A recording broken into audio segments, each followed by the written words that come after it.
House of the Dragon is back this week with episode 6 of season 2, and with it being titled Small Folk, this one really did show the importance of the very thing that both sides of the war have been taking for granted. Whilst the ground army and the dragons are being seen as the most important weapons, the small folk are arguably one of the most important too. With Daemon's visions continuing, Aemond looking more and more sinister with time, and Alicent losing control, power, and a grasp on the very thing that she cares about, her family and the people. Let's jump into this video and break down all that there was to take away from the episode. Here is House of the Dragon Season 2 Episode 6 Ending Explained. Just to let you know, this video will contain spoilers. Alicent. Amongst all of the preparations for the upcoming war, I'm actually finding Alicent Hightower's arc one of the more interesting things in the entirety of the season. We're seeing a woman who quite literally did everything that she could in the first season in order to secure her children's lineage to the throne and give them a life that she felt they all deserved, all whilst ruling in King Viserys' name as he was dying. To now, in this season, where we're seeing her question if Aegon should have even been the king. Her knowing that there's division amongst her children, her losing touch with the small folk, and her also not hearing back from her father. She's gone from being surrounded by those who she loves to being completely isolated in the space of a few episodes, and she very much knows the chaos that's surrounding her, not only in the palace, but also throughout King's Landing. Something which was made most apparent when herself and Helena were ambushed by the people in broad daylight as Long Live Queen Rhaenyra was being chanted. Aemond undermining her in this episode and removing her from the small council is a monumental moment. Alicent held this position of power and feels as though she deserves it. We saw in the previous episode that she felt as though she'd lost her voice in the room as nobody was listening to her, something which was supported by the scene where we heard the room from her perspective and she was in deep thought. But with Aemond viewing her just simply as his mother and not respecting all that she'd done before, this now puts Alicent in a place that she's not been before. We're actually seeing her empathise with Aegon now as well. Whilst Aegon is lying in a critical condition, I feel she has an idea that it was Aemond that was responsible for it. And with her standing outside and thinking in isolation after being alongside Aegon, that led her onto the conversation that she had with her brother, which was centred around feeling as though she's failed as a parent. She asked about Daemon, her other child that she sent away, the very child that doesn't seem to have inherited the toxicity that the rest of the Hightower children did due to the fact that he wasn't raised alongside them. I don't think this did wonders for Alicent or eased her mind when it came to her parental abilities and her feeling responsible for the implosion that was taking place amongst Aegon, Aemond, Helena, and everything that happened amongst them.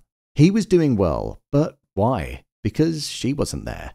When it comes to her father, they've been close over the years, but we've seen Alicent get frustrated with him from time to time. And with Sir Otto not returning any of her letters, we're seeing her become increasingly worried. I think she just wants a shoulder to rest her head and an ear to absorb what she wants to talk about. And even with Cole now not being there, she's quite simply alone and with her own thoughts. I think it's really enjoyable seeing the development of Alicent, and like I said, I think her story is actually one of the more interesting ones. Aemond. Aemond is the complete contrast to Aegon, and that was shown to us most in this episode when he was around the small council. Whilst Aegon acted on emotion and passion, we've seen that Aemond has his eyes on the prize and believes that nobody has a better understanding of how to win this war other than him. He was advised by Jason Lannister and it was denied, Sir Cole and it was denied, and also his mother and it was denied. Even when Larys tried to use his manipulation tactics in becoming Hand, it didn't work, hence why Larys went back to Aegon. Aemond has this hunger for power. He's lived in the shadow of his brother his whole life, has been tormented and suffered, and that's something that shaped him into the very person that he is today. The line that Alicent said to him where she questioned if the torment from his childhood hadn't been repaid yet really did show where this attitude and behaviour had its rooted connection. Aemond can't and won't be told what to do, just like Daemon. He's also extremely connected to the suffering that's going on with the people of King's Landing. Granted, there is a blockade which is causing the struggle for the people, but he doesn't have that sense of empathy and understanding which Rhaenyra and Mysaria are clearly connecting to. Aemond sees force and brutality as a way of leading, hence why he closed the gates to the city in the previous episode, whereas kindness, compassion and understanding of your people is something which would go in his favour. The people of King's Landing were comparing the current king to the times of Viserys and the different attitude that the crown had.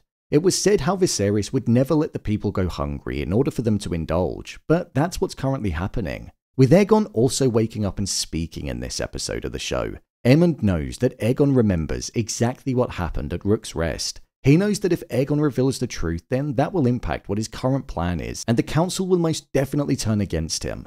The line, Aegon has a long recovery ahead of him, is something that showed that Aemond has no intentions of giving up everything that he's just claimed. Rhaenyra. Like Alicent, Rhaenyra is losing grasp of her place in the war. She's being undermined by her council, and even her own son doesn't agree with what she's doing. So much so that it's making her even question if she feels like she can win the war. Her approach with Sir Stefan was an act of desperation, and I think that echoed around Dragonstone.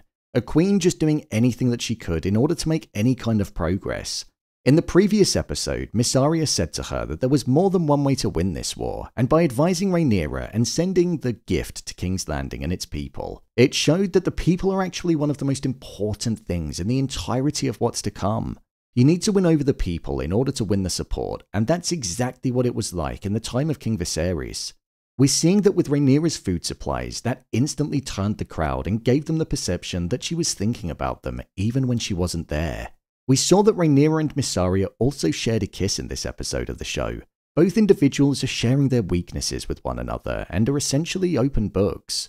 Trust, honesty, and no judgment is what's bringing the both of them closer, and I wonder where this relationship's gonna go. With Rhaenyra finding out that Seasmoke was claimed by somebody, we saw her venture out on her dragon in order to find who it was, something which clearly frustrated Jace because he doesn't feel like she should be leaving, as if something were to happen it would weaken the entire cause. Seasmoke. The scene with Seasmoke in this episode was definitely one of the best. Seasmoke looks awesome as well, by the way. Definitely one of the cooler looking dragons that we've seen so far. With Rhaenyra clutching at straws due to not having a large ground army and feeling as though dragons was where her strength would lie, she asked Sir Stefan Darklyn if he wanted to try and bond with Seasmoke. This was the case because his grandmother's grandmother was a Targaryen princess. Unfortunately, it didn't seem to be enough because he was burnt to a crisp as Seasmoke rejected him. It was only later on in the episode where we saw that Addam ended up claiming Seasmoke as he was originally running away from it. Earlier on in the episode, we saw that he was talking to his brother Alyn about the fact that Corlys, their father, didn't acknowledge who they truly were. However, with him claiming Seasmoke and them being bonded together, this means that there's going to be no avoiding it from Corlys and he'll have to acknowledge them. Seasmoke accepted him because he had Valyrian blood. Targaryen and Valyrian blood makes it easier for a dragon to pair with somebody, so that's why it happened. Daemon. The best part about Daemon's arc in this episode was the fact that we got Paddy Considine back as King Viserys. Honestly, I'm growing increasingly tired of seeing these visions and the curse or poisoning that's happening to Daemon. I think we now all understand the conflict that's within Daemon's mind, not only over how he acted in his younger life, but also his desire to secure the crown for himself and whether or not he should stand by Rhaenyra. I feel him seeing his older brother and him saying the crown is not a prize to be won, but a burden to bear, and him also saying how his family was in ruin, whilst also comforting Viserys as Aemond was dead. We saw Daemon almost acting in a way that he wished that he did, being there for his brother and caring for him, rather than being full of resentment. These are all memories that contributed to Daemon being removed from being next in line to the throne. For example, Viserys' speech in removing him, and also Viserys having to choose whether or not Aemond died in order for Rhaenyra to be born. A time where Daemon was quite literally looked past and the succession that he hoped and dreamed for evaporated. Is Alice poisoning him? It feels like that's the most likely answer. We saw that Oscar Tully had now succeeded after Grover Tully had died, so we're probably going to be seeing a frosty alliance trying to be formed in the next episode. Right now, I'm uncertain which pathway we're going to be seeing Daemon going down, even Rhaenyra is too, but I like to think that his loyalties lie with Queen Rhaenyra. My review of the episode.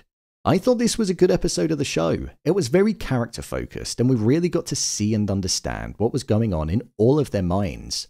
Whether that be Rhaenyra and her doubts and desperation, Aemond and his hunger, Alicent and her loneliness, and Daemon and his confliction. Like I said at the start of the video, I'm finding Alicent's arc one of the more interesting ones as time goes on. She seems to be the only human at the moment, and she's exhibiting her emotions and wearing her heart on her sleeve, and I think there's a sense of relatability to that.